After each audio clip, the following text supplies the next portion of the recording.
तो नमस्कार दोस्तों, मैं नीरज स्वागत करता हूँ आपका डीएनडी क्लासेस में। और यहाँ पर क्वेश्चन नंबर 14 हम करने वाले हैं। ये क्वेश्चन नंबर 14 बहुत ही इंपॉर्टेंट है।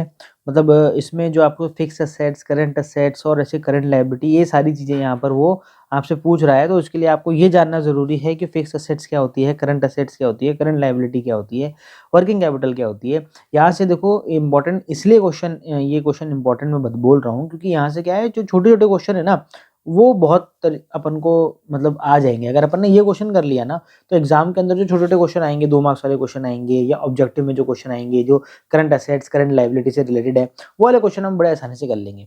ये जिस तरह का क्वेश्चन ये है ना, बिल्कुल एग्ज़ैक्ट इस तरह के क्वेश्चन आने के चांसेस कम रहते हैं। पर हाँ, ये क्वेश्चन अगर हम कर लेंगे ना, तो इससे हम दूसरे जो छोटे वाले क्वेश्चन है ना, वो हम बड़े आसानी से यहाँ पर कर लेंगे। तो यहाँ पर देखो ये क्या बोल रहा है, from the following balance sheet given below calculate, क्या-क्या कैलकुलेट करके बताना है आपको। आपको कैलकुलेट करके बताना है फिक्स्ड असेट्स, करंट लायबिलिटी और वर्किंग कैपिटल।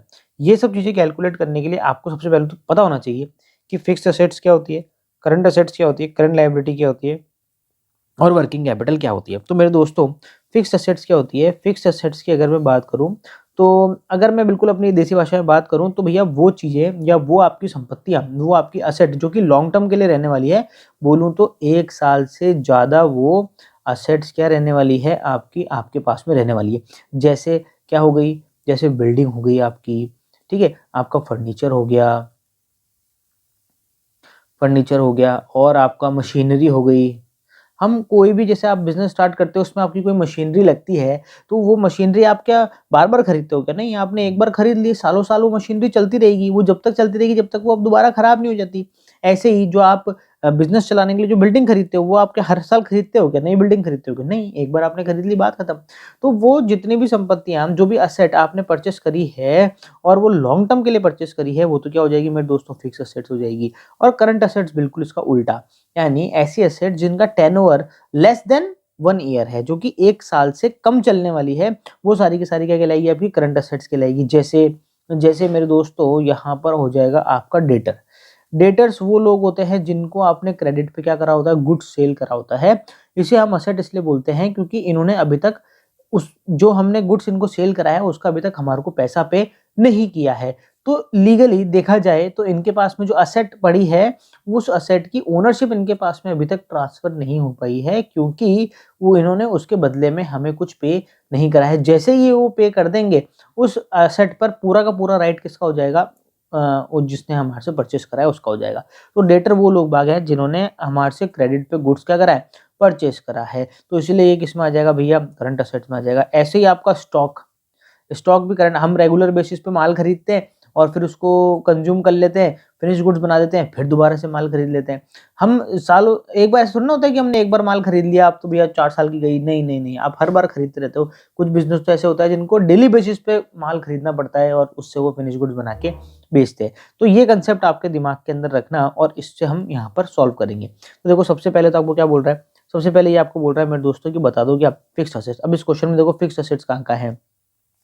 फिक्स्ड असेट देखो, फर्नीचर फिक्स्ड असेट्स है, plant and machinery fixed assets है, land and building fixed assets है और गुडविल भी एक फिक्स्ड असेट्स है। फिक्स्ड असेट्स में भी कैटेगरी होती है, देखो 2 कैटेगरी होती है, एक टेंजिबल और एक इनटेंजिबल। तो ये जो तीनों है ना, ये तीनों, ये तो क्या हो गई? Tangible fixed assets. और जो गुडविल है, गुडविल भी फिक्स्ड असेट्स है, पर वो कौन सी है? Intangible fixed assets. ठीक है ना? है तो वो भी फिक्स्ड असेट्स, पर वो क्या है? इनटेंजिबल है। और ये सारी टेंजिबल है। गुडविल इनटेंजिबल इसलिए बोल रहे हैं क्योंकि गुडविल को हम देख छू नहीं सकते हैं। तो देखो हम क्या करते हैं, इन सबको जोड़ देते हैं। यहाँ पर 20,000 रुपए किसके लिख रहा हूँ मैं? गुडविल के लिख रहा हूँ। ऊपर से नीचे की तरफ लिखना शुरू कर रहा हूँ, ठीक है ना? और 20,000 रुपए आपके किसके हो गए? लैंड के हो गए। तो 20 और 20 कितने हो गए? 40 हो गए। इसके बाद में 32 तो कितने हो गए? 72। और इसके बाद में मेरे दोस्तों 8,000, 72 प्लस 8,000 कितना हो गया? 80,000। ये आपकी 80,000 क्या निकल गई यहाँ पर? खुशी-खुशी फिक्स्ड असेट्स निकल गई, बात खत्म। आगे बढ़ते हैं भैया। सेकंड आपको क्या निकालने को बोला है इसने? सेकंड आपको ये निकालने को बोल रहा है कि आप क्या निकाल लो? करंट असेट्स निकाल लो। तो देखो करंट असेट्स यहाँ से यहाँ, ये कैश इन हैंड, डेटर और प्रीपेड एक्सपेंस, ये क्या हो गई? आपकी फिक्स्ड असेट्स हो गई, सॉरी करंट असेट्स हो गई। तो 48,000 प्लस 36,000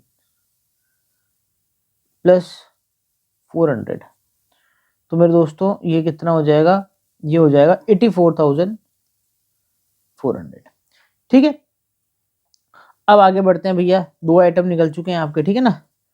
एक तो ये निकल गया, एक ये निकल गया।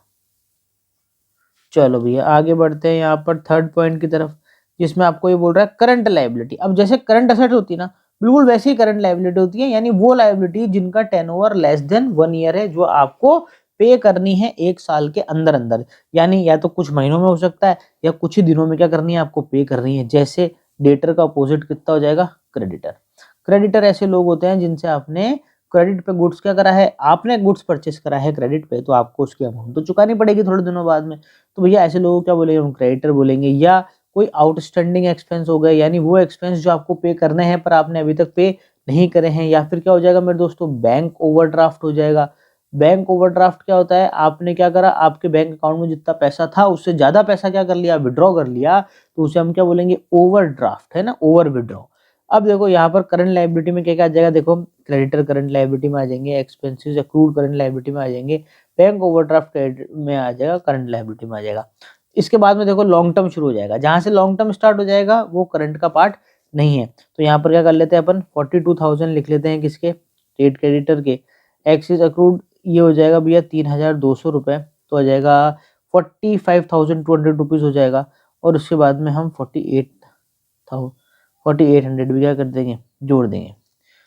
तो उसकी टोटल लगा लेते हैं, 42,000 प्लस 3,200, तो हो जाएगा 45,200, 45,200 और 800, 46,000 और 400, 51,000। 51,000 आपका क्या आ गया मेरे दोस्तों, यहाँ पर आ गई आपकी करंट लायबिलिटी। ये दोस्तों ये आपका एक और आइटम आ गया। अब आगे बढ़ते हैं, सबसे लास्ट में क्या बोल रहा है, वर्किंग कैपिटल। वर्किंग कैपिटल का बहुत सरल सा फॉर्मूला है, current assets minus current liability. ये वर्किंग कैपिटल का फॉर्मूला है। तो देखो करंट असेट्स आपने निकाली दी यहाँ पर, ये रही 84,400, माइनस करंट लायबिलिटी आपने ये निकाली अभी 51,000। तो वर्किंग कैपिटल कितनी आ गई आपकी, 33,400 रुपीज़ की यहाँ पर वर्किंग कैपिटल आ गई है। ये निकल गया भैया आपका चौथा आइटम। तो हमने सारे के सारे आइटम यहाँ पर निकाल लिए हैं, और इसी के साथ में आपका पूरा का पूरा ये क्वेश्चन भी क्या हो जाता है, ख़त्म हो जाता है मेरे दोस्तों। अगर आपको किसी भी तरह की और जानकारी चाहिए, या आप चाहते हैं कि इस पर्टिकुलर टॉपिक पर मैं वीडियो बनाऊं, या पर्टिकुलर टॉपिक को मैं सॉल्व करके बताऊं, या क्वेश्चन सॉल्व करके बताऊं, तो प्लीज़ मुझे कमेंट सेक्शन में बताइए, मैं बिल्कुल उस पर वीडियो बना दूंगा। तो मेरे दोस्तों मिलते हैं आपसे नेक्स्ट वीडियो में एक और नए क्वेश्चन के साथ में। जब तक के लिए मस्त रहें, स्वस्थ रहें, खाते पीते रहें। जय हिंद।